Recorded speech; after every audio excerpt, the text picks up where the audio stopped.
Hello everyone, welcome to learn lab. KVS NVS last 15 दिन में हम क्या करना चाहिए इसको देख लेते हैं एक बार। लास्ट 15 दिन में सबसे ज़्यादा जो ज़रूरी बात है वो आप है कि सिर्फ रिवीजन आप करें, ना कि नए नए सोर्सेज अगर आप अब देखने लगे तो बहुत मुश्किल हो जाएगा। ठीक है, तो आपको अपने ऊपर भरोसा होना चाहिए, अपनी प्रिपरेशन पर पूरा भरोसा होना चाहिए ताकि आप बस रिवीजन कर पाएँ और इस पूरे 15 दिन कुछ भी ऐसे नेगेटिव थॉट्स या कुछ भी ऐसा ना करें। बहुत ज़्यादा यूट्यूब देखने से भी बचें, स्क्रीन टाइम से बचें ताकि ज़्यादा नेगेटिविटी आपके अंदर ना आए। बस पॉजिटिव रहिए, अच्छा सोचिए और बहुत मेहनत करिए ताकि इसमें कोई डाउट ना रहे कि मतलब आप बाद में बॉर्डर लाइन पर ना रहें और Tier 2 के लिए अच्छे से प्रिपेयर कर पाएँ। ठीक है, क्योंकि एमआरएस का भी Tier 1 अभी कुछ टाइम पहले आपने दिया होगा, तो अब आपको केवीएस के लिए उतनी प्रॉब्लम नहीं होनी चाहिए क्योंकि आपको पता चल गया है कि किस तरीके का पेपर आएगा। वही लेवल इसका भी होगा। तो अगर आपका वो बहुत अच्छा नहीं हुआ है तो आपको इस पर ध्यान देना चाहिए कि आपका ये बहुत अच्छा हो जाए। ठीक है, तो देख लेते हैं कि आपको क्या नहीं करना चाहिए। तो सबसे पहली बात, आपका नई बुक या कोई भी नया सोर्स आपको नहीं रेफ़र करना चाहिए। जैसे अब अगर आर.एस. अग्रवाल जैसी बुक्स लगाना शुरू करेंगे या बहुत सारी ऐसी मैथ्स की बुक है, तो अब अगर उनको लगाना आप शुरू करेंगे न्यूमेरिकल एबिलिटी के लिए तो वो सही नहीं रहेगा। ठीक है, आपको बस कॉन्सेप्ट समझ के उसके बहुत सारे एमसीक्यूज़ लगा लेने चाहिए, यही करना चाहिए। ठीक है, बहुत सारे आप वीडियोस मत देखिए कि हर कोई बताएगा आपको कि 300 में से 250 हो जाएगी कट ऑफ। कुछ लोग पहले से ही कट ऑफ प्रोडिक्शन में लग जाते हैं, तो ये सब इग्नोर करिए। सिर्फ अपने ऊपर भरोसा रखिए और अपनी मेहनत पर भरोसा रखिए ताकि आपका ये क्लियर हो पाए। थर्ड चीज़ है रिवीजन। रिवीजन बहुत बहुत इम्पॉर्टेंट चीज़ है। ठीक है, अब अगर आप किसी भी एग्ज़ाम के लिए आप प्रिपेयर कर रहे हैं, आपने भी 10th 12th सारे एग्ज़ाम्स दिए हैं, आपको भी पता है कि रिवीजन की क्या वैल्यू है। जब भी हम किसी दो ऑप्शंस में कंफ्यूज होते हैं तो वो इसी वजह से होता है क्योंकि आपका रिवीजन स्ट्रांग नहीं होता है। ठीक है, हमको लगता है कि ए होगा कि बी होगा, तो ये कन्फ्यूजन ना रहे इसलिए रिवीजन बहुत बढ़िया होना चाहिए। और आपका जितने भी कॉन्सेप्ट्स हैं, ठीक है, कॉन्सेप्ट्स आपके बिल्कुल क्लियर होने चाहिए, चाहे आपके ग्रामर के हों, चाहे आपके मैथ्स के हों, रीजनिंग के कुछ होंगे, तो ये आपको बिल्कुल क्लियर होना चाहिए। ठीक है, तो रिवीजन को इग्नोर ना करें। और क्या है, अपने वीक और स्ट्रॉन्ग सब्जेक्ट्स आपको पता होना चाहिए। ठीक है, जैसे जैसे मैं हूँ तो मुझे ये है कि मुझे न्यूमेरिकल एबिलिटी में कोई प्रॉब्लम नहीं है। ठीक है, जीएस जीके बहुत मुश्किल होती है। ठीक है, तो इस पे मैं लेस अमाउंट इन्वेस्ट करूँ टाइम। ठीक है, क्योंकि ये जो जीएस का और करंट है, ये इनका सिलेबस बहुत ज़्यादा है। ठीक है, तो इन पर बहुत ज़्यादा फोकस नहीं करना चाहिए। आप चाहे जितना इसको पढ़ लें, जितना ज़्यादा आप सारी बुक्स पढ़ लें, तब भी ये कहाँ से क्वेश्चन आएगा कोई नहीं कह सकता। तो इस पर ज़्यादा फोकस मत करिए। यह है कि अगर आपके 60 में से अगर 20 भी बन रहे हैं तो बहुत अच्छे हैं।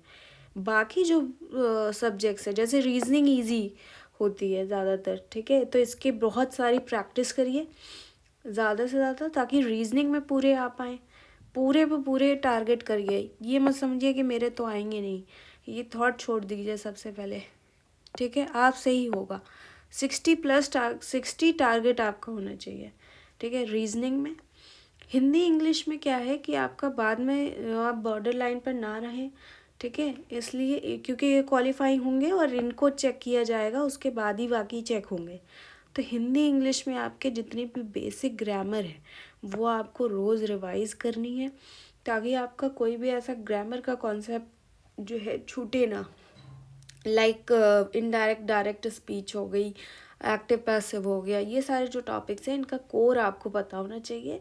उसके अलावा बस एमसीक्यूज मॉक्स यही लगाइए, इससे ज़्यादा मत करिए। ठीक है, क्योंकि हिंदी इंग्लिश में अगर आपने सोचा कि मैं सारे ऑपोजिट्स पढ़ लूँ, सारे सिनोनिम्स पढ़ लूँ, तो ऐसा नहीं हो सकता। उतना कॉमन सेंस हर एक के पास है, वो जब एग्ज़ाम होता है तो सब हो जाता है, ठीक है। अब जैसे मैथ्स है, मैथ्स में आप 60 ला सकते हो, तो मैथ्स अगर किसकी स्ट्रॉन्ग सब्जेक्ट है, ठीक है, तो वो बस क्वेश्चंस लगाए, ज़्यादा और कुछ मत करे। लेकिन जिसके वीक है मैथ्स, उसको दिक्कत है न्यूमेरिकल एबिलिटी में, वो सिर्फ उसका कॉन्सेप्ट समझे, ठीक है, रिवाइज करे कॉन्सेप्ट को।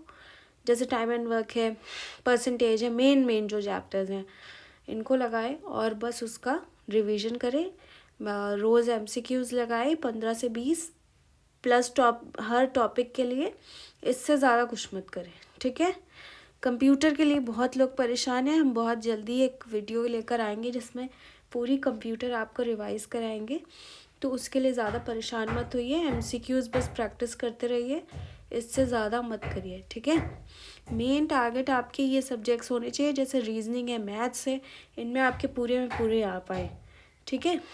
अब आपको करना क्या चाहिए, केवीएस हो, कोई भी एग्ज़ाम हो, सबसे ज़्यादा इम्पॉर्टेंट होते हैं उसके पीवाईक्यू, ठीक है। जितने भी पीवाईक्यू हैं उनको आपको ज़रूर लगाना चाहिए, इससे आपको आइडिया भी पड़ेगा कि कैसा लेवल होगा एग्ज़ाम का। वैसे तो ये हमारे जैसा ही होगा, तो पीवाईक्यूज़ बहुत इम्पॉर्टेंट है। मॉक्स डेली 1 मॉक आपको करना है, ठीक है। अब लास्ट 15 दिन अगर आप 2 कर सकते हो तो 2 भी कर सकते हो, ठीक है। तो आपको डेली 1 to 2 मॉक्स आपको डेली लगाने हैं, ठीक है। और उनको एनालाइज करना बहुत इम्पॉर्टेंट है। अगर मेरी सेम मिस्टेक रोज़ हो रही है, ठीक है, तो कोई फ़ायदा नहीं है फिर मेरा मॉक लगाने का, ठीक है। तो इसलिए मैं क्या करती हूँ, मैं एक छोटी सी नोटबुक रखती हूँ अपने पास, उसमें एरर नोटबुक, ठीक है, उसमें मैं अपनी सारी एरर्स लिख लेती हूँ जो रिपीटेड हो रही हैं या कोई फॉर्मूला रॉन्ग हो रहा है, ठीक है, तो उनको लिख लिया और रोज़ 10 मिनट बस उसको रिवाइज़ किया। तो उससे क्या होता है, आपकी रोज़ वो मिस्टेक्स जो है वो सही हो जाती हैं। एनालाइज करना मॉक को बहुत ज़रूरी है कि मेरे अगर जैसे रीजनिंग है, ठीक है, रीजनिंग में 60 में से मेरे कितने मार्क्स आए, किस किस टाइप के क्वेश्चन में मेरे मार्क्स ये रॉन्ग हुए हैं, ठीक है, किस में सही हुए हैं। रॉन्ग भी पता होना चाहिए, राइट भी पता होना चाहिए। जैसे मैथ्स है, मैथ्स में मेरे 60 में से मान लो 30 मार्क्स आए, ठीक है, तो मुझे पता होना चाहिए कि मेरा टाइम एंड वर्क में रॉन्ग है, मेरा परसेंटेज में रॉन्ग है और मेरा डिस्काउंट में रॉन्ग है, ठीक है।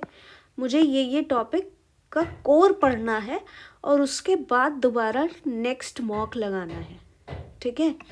पहले ये नहीं कि बस मॉक्स लगाते जा रहे, इनका पहले मैं कोर रिवाइज करूँगी जो मेरी मिस्टेक्स है, उसके बाद मैं नेक्स्ट आपका मॉक लगाऊंगी, ठीक है।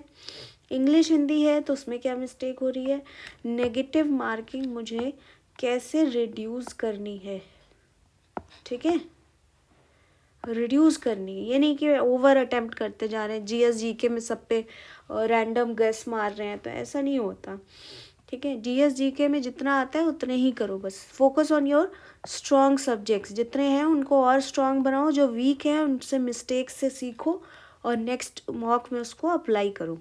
प्रॉपर आपकी स्लीप होनी चाहिए, ऐसे नहीं कि आप रात भर जग रहे हैं, तो उसको अपनी सही होनी चाहिए 8 आवर्स की स्लीप, जिससे आपका माइंड फ्रेश रहे।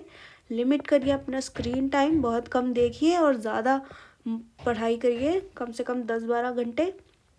और मॉक स्कोर्स को कंपेयर करना बंद करिए कि मेरे 100 नंबर आ रहे हैं सिर्फ या 90 आ रहे हैं, ठीक है, ये मत करो अभी, वो मेन एग्ज़ाम में आएंगे। ये है कि इम्प्रूवमेंट होनी चाहिए हर मॉक में, मतलब 100 आए फिर 110 आ रहे हैं, फिर 120 आ रहे हैं, इस तरीके से मतलब इंक्रीज़ हो, ठीक है। अगर नहीं हो रहा है ये, तो फिर आप इसको देखो, एनालाइज करो कि क्यों नहीं हो रहा, क्या मिस्टेक्स हो रही हैं, ठीक है, क्या इसमें दिक्कत हो रही है, कि कौन सा सब्जेक्ट मेरा वीक है, किस सब्जेक्ट में मुझे ज़्यादा प्रैक्टिस चाहिए, तो ये आपको देखना पड़ेगा। उसके बाद आप नेक्स्ट मॉक में बढ़िया स्कोर कर पाओगे, ठीक है।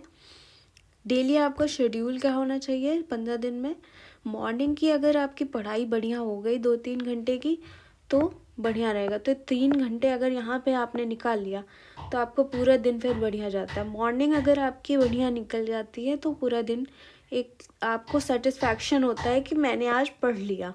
अगर मॉर्निंग बेकार हो गई तो फिर सारा दिन होता है कि आज तो कुछ नहीं पढ़ा। इंग्लिश हिंदी के ग्रामर रूल्स हैं जितने भी, उनको आपको रिवाइज़ करना है एटलीस्ट 1 आवर, ठीक है। मॉक लगाना है आपको, उसको एनालाइज करना है कि मिस्टेक्स क्यों हुई, किस सब्जेक्ट में हुई, और इसको रिपीट नहीं करना है, ठीक है। सब्जेक्ट कौन सा है और रिपीट ना हो।